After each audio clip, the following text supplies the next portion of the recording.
Hello everyone, my name is Hưng. In this talk, I will present a monthly streamflow reconstruction for the Chao Phraya River Basin in Thailand. We achieved the monthly resolution by combining 3 rings and stable oxygen isotopes. And we also use a novel method that accounts for the annual mass balance. That means we try to ensure that the sum of the 12 monthly flows matches the annual flow closely. The backdrop for this title slide is actually a topographic map of the Chao Phraya, of the headwaters of the Chao Phraya. Now, let me bring you to the basin. The Chao Phraya covers about a third of Thailand's total area. This is the river basin, and here's the topographic map of the entire basin, showing 4 major tributaries: the Ping, the Wang, the Yom, and the Nan. We selected one streamflow station on each basin on each tributary for reconstruction. Now, the Chao Phraya is the most important watershed in Thailand. It employs 3/4 of the country's workforce and generates about 2/3 of the country's GDP. There are multiple competing water users in the basin. There's irrigation, hydropower, thermal power plants that require river flow for cooling, domestic water supply to serve 25 million people, including 8 million in Bangkok. So because of this large population, water is a scarce resource. Freshwater availability per capita is only about 2,200 meter cube per year. This is less than the national average, and it's only about 40% of the world's average. So the Chao Phraya is water stressed. Now, the problem of managing water in the Chao Phraya is even harder because this 2,200 meter cube per year is not evenly distributed throughout the year. The river is driven by the monsoon, so a lot of flow occurs within the peak season, within July and October, and very little flow occurs outside of this window. As a result, sometimes you have a huge flood, such as the one that happened in October 2011, that devastated the delta. Some other times you have a major drought, such as the one that happened in March 2016, due to a major El Nino event. So to manage this river basin, we need long-term streamflow reconstruction. But not only that, we need streamflow reconstruction at sub-annual resolutions. Now, we know that 3 rings are annual. So how do we obtain sub-annual reconstructions from annual 3 rings? One approach that has been attempted in the past is using statistical disaggregation. The idea is you first reconstruct annual flow and then break down that one annual number into 12 monthly numbers or higher frequencies. To do that, we assume a constant relationship saying that for similar range of annual flow, the ratio between January flow and annual flow is the same, for example. This assumption is, it seems valid, but actually you can easily find counterexamples in streamflow data. The second limitation of this approach is that it doesn't leverage the proxies. The proxies are only used to reconstruct annual flow and not used for any of the sub-annual reconstructions. So recently, Starch and colleagues actually improved the method. They still use a regression model to relate monthly flow to annual flow, but they use 3-ring proxies as additional predictors, and they show that, in fact, different 3-ring sites have different weights in the regression model. So clearly, you can leverage the proxies. So the most recent approach, the latest approach, is to use subsets of a diverse proxy network to directly reconstruct sub-annual flows, leveraging the multi-sensory signal of 3 rings. So this has been tested with promising results by Erica Weiss in her very recent paper that was published earlier this year. We have also attempted this at a seasonal time step. Now, incidentally, both our works were presented in the same session at AGU 2020. So if you're interested, please check out that session, PP 33. There are two fundamental differences between our approach and the other works. One, we account for the annual mass balance. We ensure that the total monthly flow matches the annual flow closely. And two, we combine 3 rings and δ18. So in the next few slides, I will explain these two aspects. First, annual mass balance. The idea is to introduce a penalty term for the mass differences in the regression equation. Hence, our method is called mass balance adjusted regression. A quick recap of ordinary least squares. We have, say, you have a regression equation like so, where y is the stream flow and x is the proxies. You can formulate a least square objective and solve that analytically. This is done in all statistical packages that do linear regression. Now, with the mass balance concern in mind, we use something called a penalized least square, not ordinary least squares.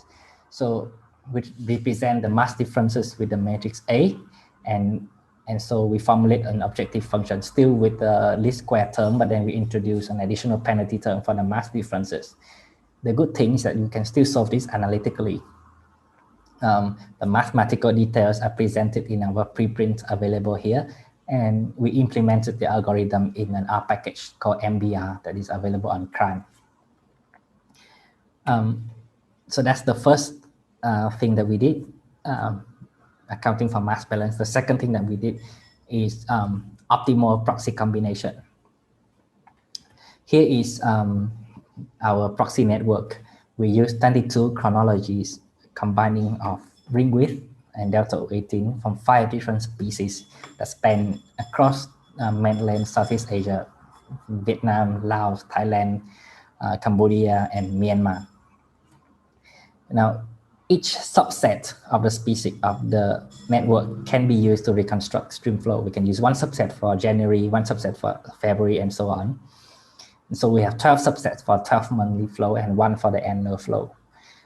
Then we use the penalized least square to link the 13 subsets together and account for the mass balance.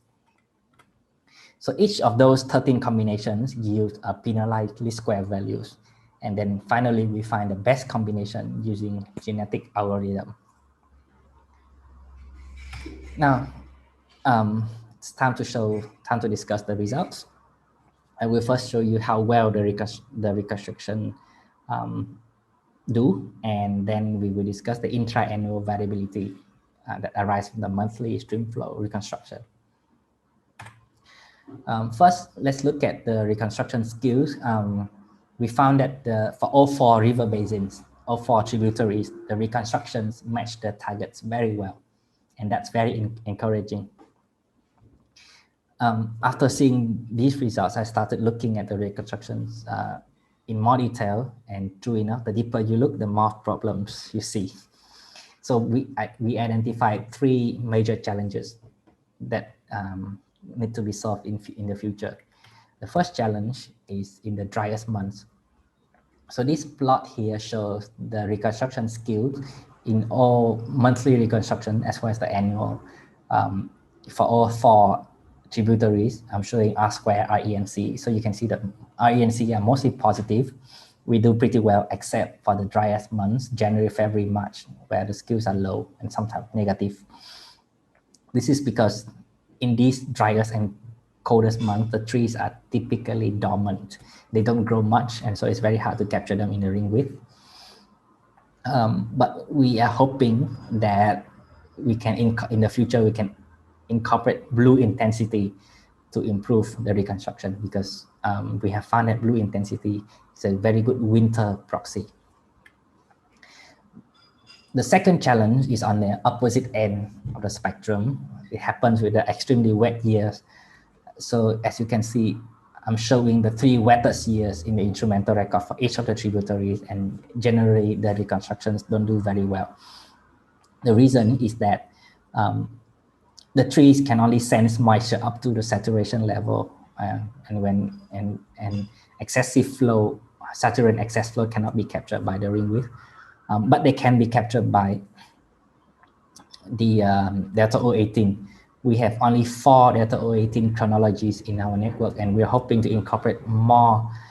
We are developing more δ18 chronologies, and we hope that in the future we'll be able to improve the reconstruction in the wettest years. The third and most difficult challenge is in the years with multiple peaks. If you look at a typical hydrograph, you have dry season and then wet season and then dry season again. But sometimes you have an earlier peak in the hydrograph. Now the second peak is due to the monsoon. The first peak is due to tropical storms. These can come from the Himalayas down to Thailand, or they can come as typhoons from the Gulf of Thailand up to the mountain area. And these storms, the rainfall that come from these storms are very flashy, so they are too quick, too fast to be captured by either ring width or δ18. So how do we handle them? We are looking into wood anatomy as a possible answer. When we look at wood anatomy, we hope that we can use the intra-annual density fluctuations or other features to help us capture these flashy events. So if you have any suggestions of how we can improve this, I'll be very happy to hear them. We see that we've done pretty well in the reconstruction, except for those challenges. Now let's look at the intra-annual variability that monthly reconstruction gives us. With the annual reconstruction, we can look at how the strength of the monsoon. Now with the monthly reconstruction, we can look at the timing of the monsoon. The idea is rather simple. We can look at the cumulative flow hydrograph, and then we can look at when the slope of the hydrograph changes, when it changes from mild to steep, that's where the peak season starts, and when it changes from peak to mild again, that's where the season ends. And to detect these slope changes, we use something called two-phase linear regression, as proposed by a paper by Cook and Buckley in 2009. So we found that the peak flow season typically ends in October, but it starts at various times. And let's look at the starting time of the peak flow season. So here's a histogram showing the distribution of the peak season starting months. For the pink, the one in the yellow, you can see that the peak season can start anywhere between April and September. But for the nan, interestingly, 249 years in the record, it started in July, and only 4 years did it start in June. So already there's a difference among the tributaries. What does the starting time of the peak season influence the total annual flow? How does the starting time of the peak flow season influence the total annual flow? So in these histograms, we actually have 254 dots, each represent 1 year in the reconstruction, and each dot is colored by the z-score of the annual flow, so blue for wet and red for dry. You can see in the Pink River, about 50% of the time you have the peak season starting in July, and that's a typical year, so it can be either a wet year or dry year, depending on monsoon strength. If the monsoon happens to start earlier in May or June, the year tends to be wetter, and if the monsoon starts in August, the year tends to be drier. And it starts in early about 20% of the time and start late about 20% of the time. In the one, it's slightly different. If the year starts in August, it tends to be a little bit drier, but it starts early, either May, June, or July. It tends to be a bit wetter. So with a monthly reconstruction, we were able to unravel, to review interesting spread of the monsoon dynamics among the 4 tributaries. And we hope that this information will be helpful for reservoir operators, power plant operators, farmers, crop planners, and so on to ease the water stress in the Chao Phraya River Basin. So in conclusion, we did a monthly stream flow reconstruction for multiple proxies. The reconstructions are pretty good, except for the 3 major challenges that we identified. 1, in the driest month, 2, in the wettest years, and 3, in the years with multiple peaks. With the monthly reconstructions, we were able to identify, to review the differences in monsoon timing, and we hope that in the future we can expand that, explain the underlying dynamics, and we hope that the work will be useful for, we'll find some future applications for water management. If you're interested in the methods, please have a look at our preprints here. Please try out the R package. If you want to reapply, below here are my contact details. I'll be extremely delighted to hear comments, feedback, suggestions, questions. Thank you.